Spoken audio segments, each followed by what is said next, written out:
हमें ज्वाइन किया है मुमताज़ माहिर मईशत और दानश्वर जनाब डॉक्टर फ़ारूक सलीम साहब ने भी, और स्टूडियो में हमारा साथ हैं डॉक्टर सईद अख्तर साहब। डॉक्टर फ़ारूक सलीम साहब हैं तो आप माहिर मईशत, लेकिन मुझे पता है आप एक बेचैन रूह है, आराम से नहीं बैठते।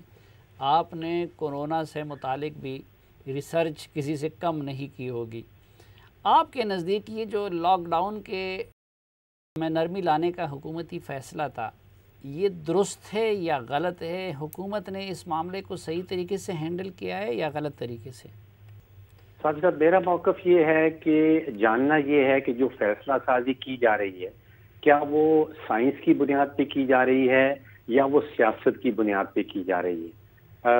जब फैसला किया गया था 24 अप्रैल को, मुझे याद है, हुकूमत ने कहा कि वो लॉकडाउन जो है वो मई की 9 तारीख तक एक्सटेंड कर रही है। मैंने चेक किया, उस दिन पाकिस्तान के अंदर तकरीबन 10 अमवात थी।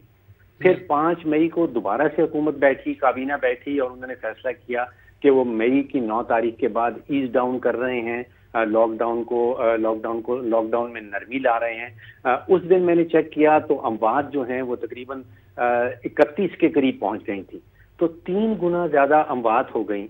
तो सवाल मेरे ज़हन में उठ रहा था कि जो फैसला किया गया है मई की 4 तारीख को, मई की 5 तारीख को, वो साइंस की बुनियाद पे किया गया है या किसी सियासत की बुनियाद पे किया गया है, या वो आप समझिए कि अल्लाह तवक्कुल कर दिया गया है कि खुदा बेहतरी करेगा। तो ये दोनों में तफरीक मैं जानना चाहता हूं कि ये फैसला साइंस की बुनियाद पे तो मुझे लग रहा है कि नहीं हो रहा। अब अगर आप लॉकडाउन खोल देते हैं और खुदा ना करे जो अमवात की शरह है, जो केसेस की शरह है, वो बड़ी तेजी से बढ़ जाती है, तो खुदा ना करे दोबारा से हमें लॉकडाउन की तरफ जाना पड़ेगा। जो एग्जाम्पल्स हमारे सामने हैं, अब तो सारी दुनिया हमारे सामने खड़ी है। हम देख सकते हैं कि जिन ममालिक ने देरी की है, जिन ममालिक ने टाइम पे फैसला नहीं किया लॉकडाउन का, जिसमें बरतानिया भी शामिल है, जिसमें स्वीडन शामिल है, जिसमें अमेरिका भी शामिल है, वहाँ पे आप अमवात की शरह देख लें, वहाँ पे केसेस की शरह देख लें। और जिन ममालिक ने बड़ा स्ट्रांगली एक्ट किया और लॉकडाउन की तरफ, उनकी एग्जांपल भी हमारे सामने हैं, जिसमें कोरिया है, जिसमें ताइवान है, जिसमें वियतनाम है। तो दोनों एग्जांपल हमारे सामने हैं। अब हमारे लिए है कि हमने कौन सी एग्जांपल को फॉलो करना और पिक करना। अच्छा डॉक्टर सईद अख्तर साहब, एक हम हुकूमती कुछ वज़ीरों को मैं सुन रहा था, वो कहते हैं कि जी ये जो हमारा वीआईपी टाइप क्लास है, जिनका रोज़गार कोई मसला नहीं है, और डॉक्टर सईद अख्तर साहब जैसे लोग जो कि अमेरिका में प्रैक्टिस करते रहे हैं और अमेरिका उनको ने देखा हुआ है, तो कहते हैं कि वो ममालिक ये लॉकडाउन अफोर्ड कर सकते थे। हमारे यहाँ गुर्बत है, लोग भूख से मर रहे हैं, तो आप नहीं समझते कि पाकिस्तान जैसे मुल्क में कोरोना से ज़्यादा भूख बड़ा ख़तरा है? देखिए, ये मेरे ईमान का हिस्सा है, और ख़ास तौर पे हम इस वक्त रमज़ान में हैं, टाइमिंग भी बड़ी क्रूशल है कि पाकिस्तान में एक भी आदमी भूख से नहीं मर सकता अगर चीज़ों को प्रॉपर्ली मैनेज किया जाए। ये ईमान का हिस्सा है, ये इसका अमेरिका में रहने से कोई ताल्लुक़ नहीं है। इसमें कोई शक नहीं है कि पाकिस्तान में बहुत गुर्बत है, लेकिन भूख से मरने का यहाँ पे कोई सवाल नहीं। और मैं आपको सिर्फ एक मिसाल देना चाहता हूँ। मैं जब टेक्सास में प्रैक्टिस करता था तो मेरा एक पेशेंट, उसने ग्रेट डिप्रेशन देखा जो कि 1929 से 1939 तक उसने लास्ट किया। वो मुझे कहता था कि हम 6 बहन भाई थे और हमारे दिन मुकर्रर थे कि किस दिन हमने खाना खाना है, किस दिन हमने खाना नहीं खाना है, मगर वो कहता था कि फिर भी हमने सर्वाइव किया, वी सर्वाइव्ड, उसके वर्ड थे। तो मेरा मतलब ये है कि देखें आप, ये मईशत के जो माहिर हैं वो आपको बेहतर बताएंगे।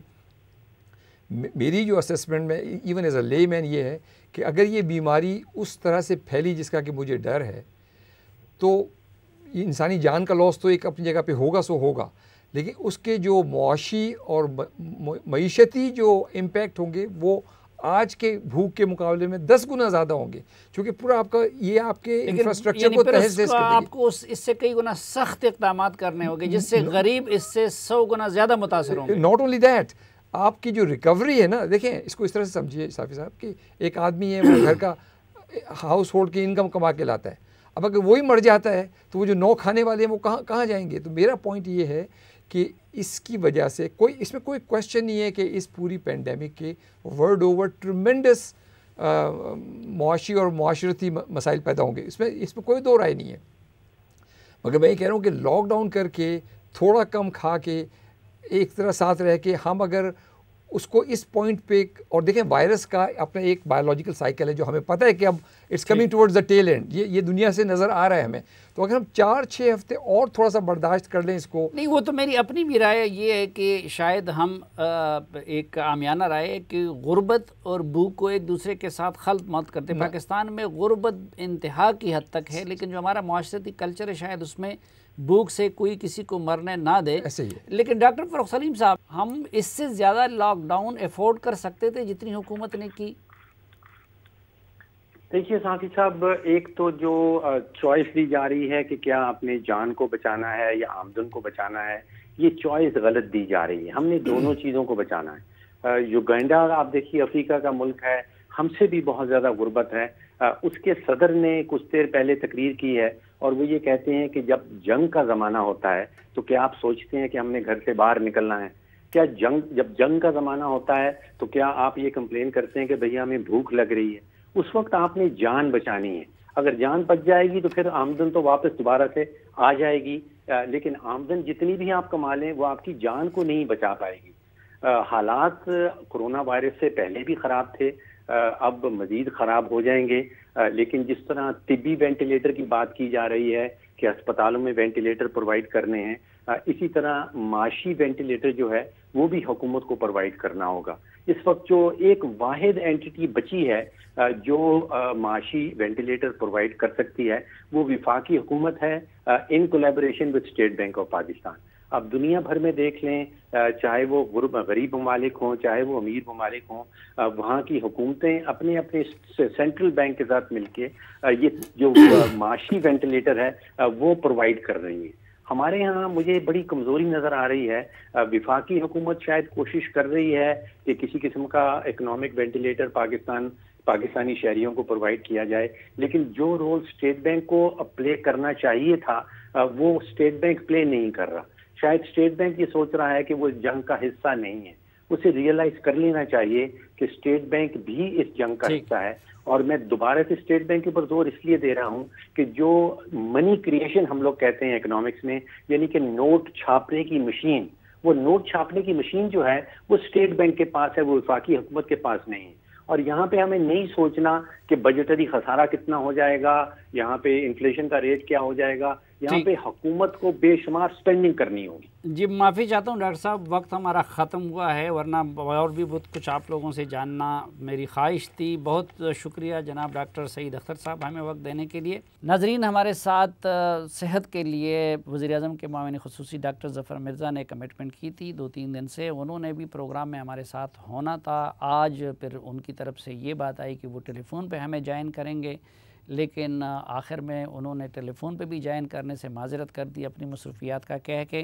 तो आज के प्रोग्राम में अगर आपको हुकूमती नुक़्ते नज़र या हुकूमती मौक़िफ़ सामने नहीं आया या आप उसको नहीं देख सके तो उसकी वजह हमारी वजह से वो गफलत नहीं हुई, बल्कि उन्होंने अपनी कमिटमेंट पूरी नहीं की। आज यौमुल यतामा है 15 रमज़ान को, और वैसे तो अल-ख़िदमत फ़ाउंडेशन की खिदमात बाकी हवालों से भी काबिल सताइश है, लेकिन यतीमों की कफ़ालत के लिए अल-ख़िदमत जो खिदमात सर अंजाम दे रही है, मेरी सबसे अपील होगी कि जितना हमारा बस चले इस कार खैर में हिस्सा डालें। आपको ये बताने की ज़रूरत नहीं है कि किसी यतीम की कफ़ालत की हमारी दीन में कितनी बड़ी फ़जीलत बयान की गई है। एक और सुंदस फ़ाउंडेशन जो कि हमारे एक सीनियर उस्ताद मुन्नू भाई की एक यादगार भी है हमारे पास, थैलेसीमिया के बच्चों के लिए इस फ़ाउंडेशन की खिदमात ग्रां कदर हैं।